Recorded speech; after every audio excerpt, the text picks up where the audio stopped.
Após um breve intervalo, estamos retomando a nossa 12ª sessão ordinária virtual de 11 de março de 2021. Dando seguimento à pauta do dia, à ordem do dia, anuncio o processo de recurso 1780-2019, aí 2018-18367, recorrente Fibra, Comércio, Indústria de Alimentos e Transporte, recorrido Seju. Relator, doutor Henrique José Leal Gereissati. Eu verifico que o processo seguinte, processo de recurso 1778-2019, aí 2018-18364, também é contra a Fibra, Comércio e Indústria de Alimentos. E o recorrente é Seju. O relator, doutor Marcos Mota. Indague o doutor Marcos Mota e ao doutor Henrique se os dois processos podem ser relatados em conjunto e julgados também.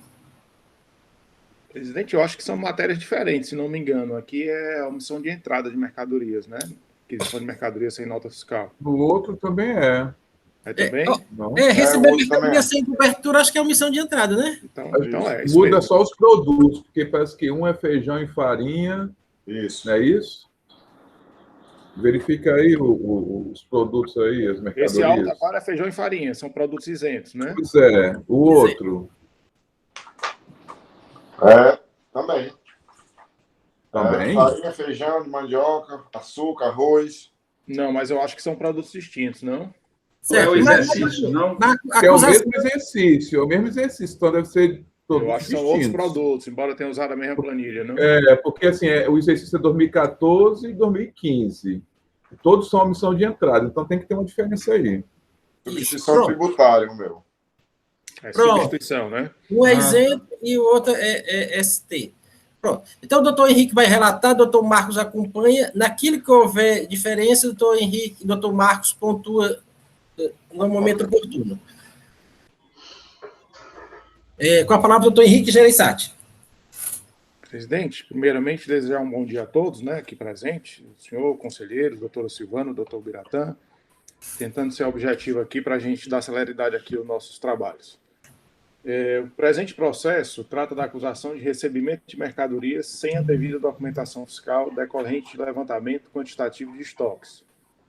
Segundo o relato do auto de infração, o acusado recebeu mercadorias isentas sem a devida cobertura de notas fiscais nos exercícios de 2014 e 2015, no montante de R$ 9.009.142.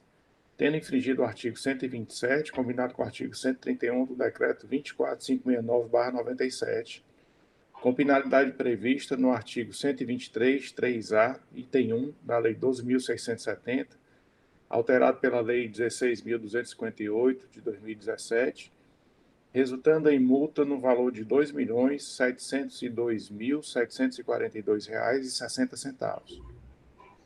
O contribuinte foi intimado no decorrer da ação fiscal, conforme o termo de intimação número 2018-09074, para apresentar justificativa quanto às diferenças encontradas no levantamento de estoque, tendo discordado dos quantitativos de entradas apurados pela fiscalização, o que foi considerado pela auditoria. Então, aqui, só para deixar registrado, no primeiro levantamento que foi feito pelo auditor, a diferença estava dando exatamente o contrário, né? Seria a omissão de vendas. E aí a empresa apresentou toda a documentação e demonstrou que havia um equívoco e o fiscal entendeu e considerou essas operações, só que aí a diferença mudou para a omissão de entradas. Em sua impugnação, às folhas 27 e 40, a defesa preliminarmente suscita a nulidade do lançamento tributário por entender prejudicado seu direito à ampla defesa, devido a diversos equívocos apontados no levantamento fiscal, tais como unificação de produtos de forma incorreta, sem levar em conta o tipo de cada produto e o código de sua entrada, ausência de fator de conversão das mercadorias, junção incorreta de quantitativo de produtos diversos, o que teria prejudicado o exercício do direito à ampla defesa, conforme disposto no artigo 41, parágrafo 2º do Decreto 32.885, de 2014. Subsidiariamente, solicita, caso não seja acatada a preliminar de nulidade, que seja deferido o pedido de perícia nos termos dos quesitos formulados, a bem do princípio da verdade material. E aqui ele faz uma série de quesitos, né, que ele pede que seja deferido esse pedido de perícia. Afirma ainda que o levantamento efetuado pela própria empresa, onde foram individualizados os itens adquiridos pela empresa, onde se fez necessária a realização de mais de 50 junções e incontáveis conversões de fardos e sacos para quilos, chegou-se a uma pequena divergência de volumes, certamente referente a perdas do próprio produto em estoque. Fato este que reforça a tese da empresa que não houve aquisição de mercadoria sem documentação fiscal, mas sim uma eventual divergência nas informações apresentadas, o que configuraria suposta subsunção à penalidade descrita no artigo 123.8L da Lei 12.670, que seria omissão de informações em arquivos eletrônicos, o que requer desde já, caso o contencioso entenda pela aplicação de alguma penalidade. Requer ainda, caso não seja acatada a aplicação do artigo 123.8L, que seja aplicada a penalidade prevista no parágrafo único do artigo 126 da Lei 12.670, tendo em vista que os produtos comercializados pela empresa autuada são adstritos ao regime da substituição tributária ou isentos incondicionalmente, uma vez que as notas fiscais de entrada encontram-se devidamente relacionadas no CIGET e foram escrituradas na contabilidade da empresa. O julgador de primeira instância afasta a nulidade apontada na defesa por entender que a metodologia aplicada ao levantamento encontra-se prevista no artigo 827 do Decreto 24.569 e que os passos adotados pela auditoria estão devidamente documentados pelo autuante no CD-RUM, anexo às folhas 22 do processo.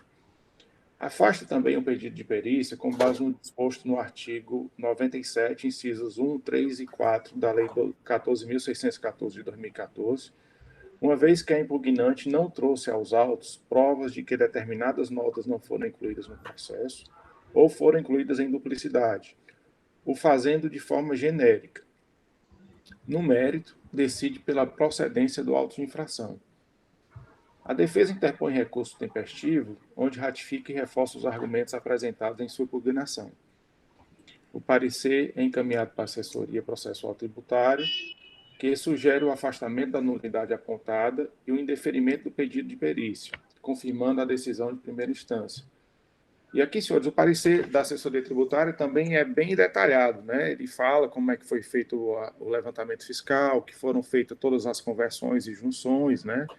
Trazendo tudo para aquilo. Fala, inclusive, que ao juntar todos os produtos pela descrição, porque haviam códigos diferentes, isso teria, na realidade, beneficiado o contribuinte, né? Porque você juntaria todos os tipos, no caso aqui seriam somente 2 produtos, feijão e farinha, né? E entende pela procedência do auto de infração. Seria esse, senhores, o breve relato. Indago, doutor Marcos, se o processo apresenta alguma similitude com o relatado do doutor Henrique.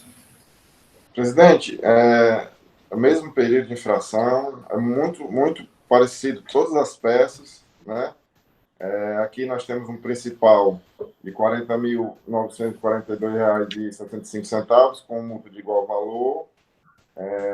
Ele, nas informações complementares, ele fala também que foi em cima de um levantamento de estoque, que compreende o conjunto das operações fiscais do contribuinte, entre suas entradas e saídas e seus estoques. Ocasionando a questão da falta de recolhimento de CMS substituição tributária, que eu acho que seria a única divergência. As solicitações de nulidade são iguais, certo? Solicitação de perícia, né? Ou seja, é muito parecido as peças do processo. Os pedidos também. Obrigado, doutor Marcos. Então, eu creio que possamos votar em conjunto os dois. Doutor Biratã está com a palavra. Obrigado, senhor presidente. Eu vou aqui utilizar como referência o parecer da relatoria do doutor Henrique, e aí qualquer outro detalhe em relação ao outro a gente pode acrescentar, né? Mas, inicialmente, assim, tomando como referência esse processo relatado, há uma arguição aqui de nulidade processual. O fundamento é que a fiscalização não teria indicado o volume de cada produto, fator de conversão, e, na verdade, a gente verifica que houve essa conversão toda para quilo. Né? Ele pegou a questão, até o parecer, ele junta, ele transfere, ele copia a planilha do ano de 2014, 2015, e mostra também o levantamento de estoque, e mostra a conversão, por exemplo, saco, 60 quilos, fardo com 30 quilos, tudo ele vai transformando para quilo, né? Porque tem os fardos, os sacos, dependendo do que cada um representa em termos de quilo, no final ele soma tudo em quilo. Então, assim, não há, em relação à questão do volume, da unidade de medida, não há qualquer inconsistência no nosso ver. Também aqui, como disse aqui o relator, quando ele juntou, na verdade, todo tipo de feijão e farinha, na verdade, já foi um fator que beneficiou o contribuinte. Né?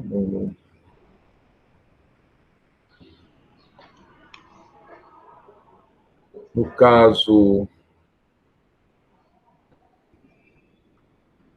entendo que a unificação dos produtos beneficia o contribuinte nos aspectos de quantidade e valor, visto que evita erros em nomenclaturas para o mesmo produto, com relação a entradas e saídas. Então, assim, o fiscal poderia até ter sido mais rigoroso nesse ponto. Essa que é a verdade, porque a gente sabe que, muitas vezes, tem produtos de linha A, B, C, 1, 2, 3, enfim. Mas aí ele unificou tudo e assim não há como se questionar esse tipo de junção que teria prejudicado o contribuinte. Né? E o preço foi o preço médio de aquisições e venda. E ainda ressalto que, com relação a isso, o recorrente não apresentou de forma concreta comprovação de ocorrência de prejuízo em relação ao levantamento. Em razão desses fatos, rejeita o pedido de perícia, tendo em vista, por entender que o contribuinte não apresentou concretamente os erros ou equívocos que justificassem esse pedido.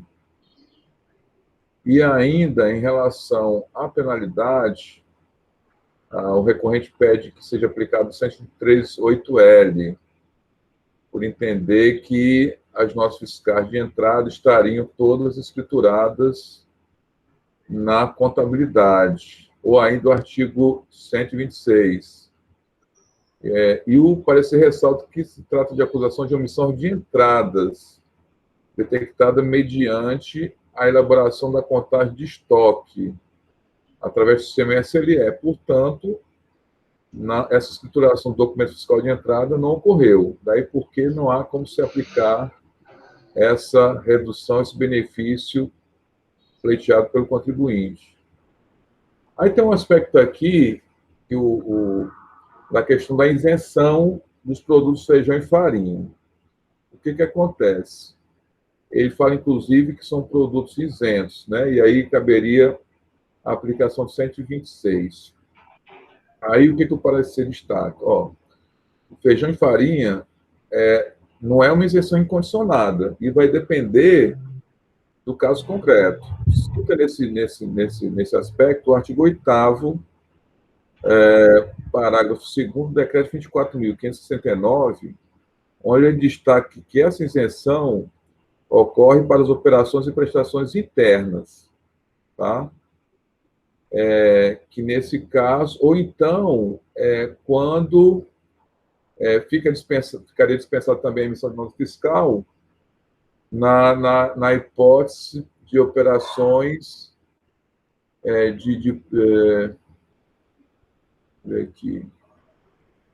daquele que o produtor não tem, o emitente não tem organização administrativa. Salvo engano, tem alguma coisa nesse sentido. Eu li alguma coisa nesse sentido. Depois eu localizo aqui. Mas, enfim, diante desse aspecto, qual é a abordagem? A acusação é a omissão de entrada de mercadorias, certo? E aí, considerando que nessa omissão de entrada não dá para identificar se se trata de operação interna ou não, não há como se aplicar aqui se afirmar categoricamente que essa operação seria isenta. Tá? Assim, considerando que não há possibilidade de determinar se as mercadorias omitidas foram todas adquiridas através de operações internas, e considerando ainda o disposto no artigo 899 do Decreto 24.569, entende-se que a penalidade aplicada pelo agente fiscal deva ser confirmada. No caso, o artigo 123, 3A, item 1, da Lei 12.670, já com a nova redação da Lei 16.258/2017.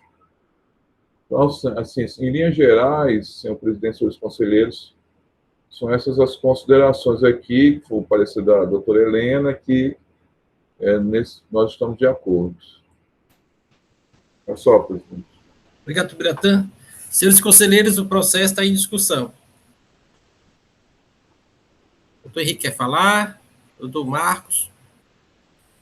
Senhor presidente, só fazer pergunta aos conselheiros, só para aclarar um pouco mais essa questão do julgamento da primeira instância, do que está nas defesas por 2 processos, é só perguntar aos conselheiros, nas defesas, o contribuinte, ele faz aqui algumas planilhas, na realidade ele cola, né? Ele cola algumas planilhas aqui.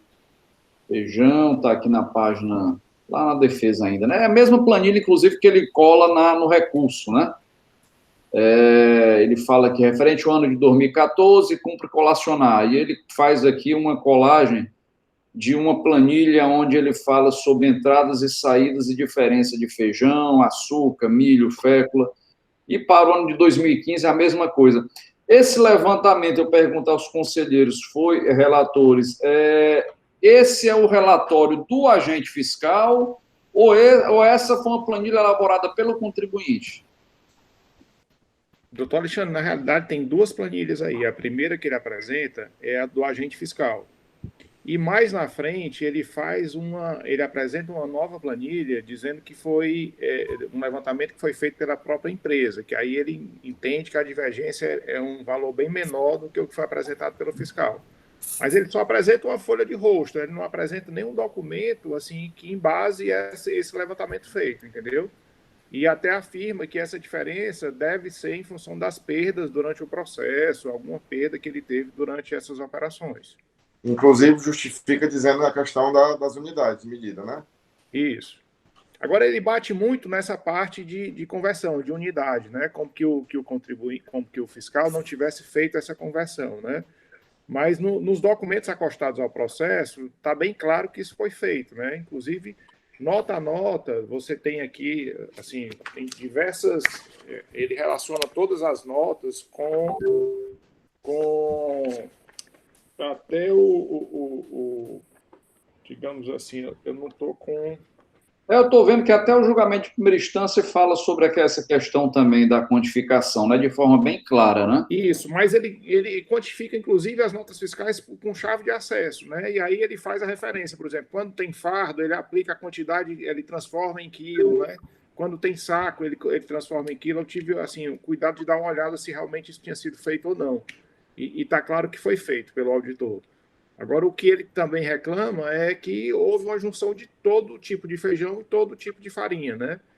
Mas que isso, como o doutor Biratã bem falou, eu acho que acaba que beneficia ele no levantamento de estoque anual, né? Porque você junta aí as omissões, o que seria a omissão de entrada ou saída, se houver alguma confusão, ela vai tudo com um item só em função da descrição, né?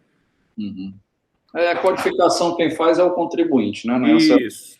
O próprio julgamento de primeira instância aqui, nas folhas 6 do julgamento do processo de relatoria do doutor Henrique, até é apontada essa situação. Observe-se que a defendente reclama dos códigos, os quais são de sua inteira responsabilidade. Não pode a fiscalização se responsabilizar pela forma equivocada do contribuinte em escriturar suas operações de entradas e saídas. Pode sugerir o produto, né? Isso aí seria em referência exatamente àquelas planilhas que ele apresenta, né, na defesa, né? Isso. Perfeito. E o que a gente sente falta é exatamente assim, alguma coisa concreta, né, que ele trouxesse aos autos, né, assim, mostrando que houve um erro, né, no levantamento, né, se tivesse alguma nota fiscal que não tivesse sido incluída ou excluída, ou que essa junção tinha sido feita errada, mas em momento algum ele não traz nada de concreto nos autos, né, ele afirma, mas não anexa nenhuma documentação que comprove isso. Senhores relatores, deixa eu ver se eu compreendi essas autuações. Na verdade, foi feito o levantamento de estoque, tanto de açúcar quanto do feijão e da farinha, né? Isso? Feijão e farinha, né? Parece. E aí, deu a omissão de entrada. Para aqueles produtos da isenção, feijão e farinha, foi feito auto de fração, cobrou só a multa de 30%, que poderia até ser cobrado imposto, viu? Porque as isenções, elas são condicionadas que as operações estejam com documentos fiscais, né? E aí me parece que o contribuinte, o auditor, ele lançou só cobrando a multa, né? Não cobrou o imposto. O artigo 11 e o artigo 899 daria plausibilidade jurídica para que ele cobrasse até um imposto nesse sentido.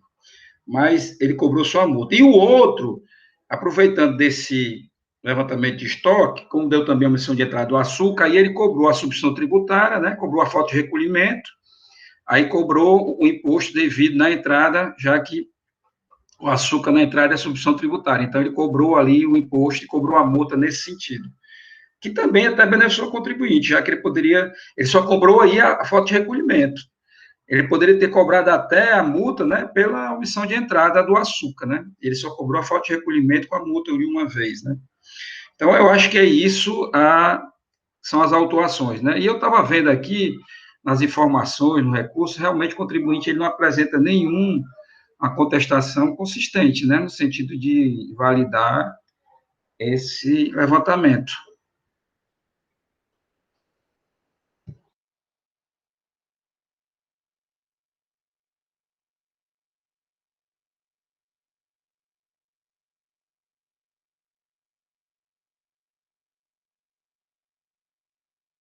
Mais uma observação, senhores? Presidente, se não houver mais nenhuma dúvida em relação aos conselheiros, eu acho que, assim, estaríamos aptos a votar, né? Presidente, eu peço a vênia aí a licença, acho que eu já me manifestei, assim, acho que houve algumas discussões, talvez, não sei se os conselheiros vão prosseguir ou não, mas de qualquer forma já houve aqui a nossa manifestação, e eu peço licença a todos, para poder me retirar, viu? Bom resto de dia aí a todos, presidente e conselheiros. Um abraço, Tubiratã. Boa reunião, Tubiratã. A gente vai finalizar agora a votação agora.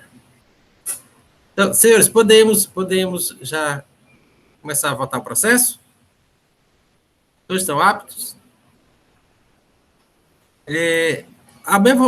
A mesma decisão do processo do Dr. Henrique será aplicada ao Dr. Marcos Mota, tendo em vista a similitude. O que vai mudar são só os produtos. Tudo bem?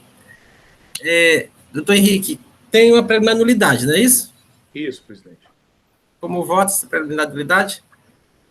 Presidente, eu voto por afastada, por entender que o levantamento ele está bem descrito como foi a metodologia empregada pelo auditor, né? Inclusive falando das conversões e da unificação dos produtos, e entendendo que isso não de forma alguma prejudicaria a empresa no sentido de proceder à sua defesa. Eu não vejo nenhum prejuízo em relação a isso e afasto essa preliminar de nulidade. Também tem perícia, né? Tem, pedido de perícia também. E que também afasto por entender que a empresa não trouxe nenhum documento concreto que demonstrasse realmente a necessidade de perícia, né? Assim, ele anexou uma planilha, mas não trouxe nenhum documento que embasasse essa informação. Presidente, só uma dúvida aqui. A nulidade, ela é só para esclarecimento, ela é da autuação, né? Não é da decisão da primeira instância, né? É da autuação. Da atuação. Perfeito. Então, seguindo aqui, a votação deste processo é aplicável ao doutor Marcos também. Com essas duas preliminares, doutor Marcos, o senhor... Eu acompanho o doutor Henrique. Tá certo. Doutora Elineide, como vota? Com os relatores. Doutor Leilson, como vota? Com os relatores. Doutor Doutor Felipe Pinho, que é o primeiro. Os relatores. Doutor Alexandre. Compõe os relatores, senhor presidente. Então, a segunda Câmara afasta a nulidade e a pedido de perícia suscitado pela parte para ambos os processos. E, no mérito, como vota doutor Henrique? Presidente, eu recebo o recurso ordinário, né, para negar-lhe provimento e confirmar a decisão condenatória de primeira instância, em consonância com o parecer da assessoria processual tributária. Doutor Marcos? Acompanho o voto do primeiro relator, presidente. Tá certo. Doutora Elineide? Com os relatores. Doutor Leilson? Com os relatores. Doutor Felipe Pinho? Os relatores, presidente. Doutor Alexandre? Voto com os relatores, senhor presidente. Então, a segunda Câmara, por unanimidade de votos, conhece o recurso, nega provimento, confirma decisão condenatória exarada em primeira instância, nos termos da parecida assessoria adotada da douta PGE. Esta decisão para ambos os processos. Bom, senhores, nós já percorremos toda a pauta de hoje, né? Está aberto para assuntos gerais. Vou anunciar aqui os processos de amanhã. Amanhã, a 13ª sessão ordinária do dia 12 de março de 2021. O primeiro processo é Gauli, Nutrição e Saúde Animal, relator doutor Henrique José Leal Gereissati. Tem o sustentação do doutor Vitor Gustavo da Silva Covolo, acho que é. O segundo também é doutor Marcos Mota de Paula. O terceiro é SBF, Comércio e Produto Esportivo, doutor Leilson. E o último é Companhia Brasileira de Distribuição, doutor Wanda, doutor Filipinho, seu relator, mas tem um pedido de vista do doutor Leilson. Presidente, eu coloquei o nome do conselheiro Wander porque ele fez o primeiro relato, mas aí eu não sei quem é. Doutor Filipinho, o senhor fala com o doutor Wander se o senhor virá ou ele virá? Nesse caso, seria mais interessante que ele viesse, né, presidente? Apesar de eu ter disponibilidade, mas como ele acompanhou, teve vistos, né? O que é que o senhor acha, como administrador, presidente administrador desse... Porque no caso eu achei que eu fosse o caso que um juiz natural da causa, né, que for relator, eu sigo isso. Quando era conselheiro, quando o suplente pedia vista, assim, ou então relatava, eu deixava ele até o fim do processo. Né? Tá certo? Pois eu vou. Eu falo com ele ou vocês falam de uma forma mais oficial aí, não sei. Eu posso falar, não tem problema não. Eu só não sei. A gente reforça com a Silvana reforça lá. Vamos, se tu puder, porque como eu não sei qual é o processo, né? Pode ser que ele não lembre. Ok, eu falo com ele. Pronto, eu falo aqui também, nós falamos juntos. Tá bom. Pronto. Silvana, obrigado. Podemos encerrar a gravação. Quero agradecer a todos pela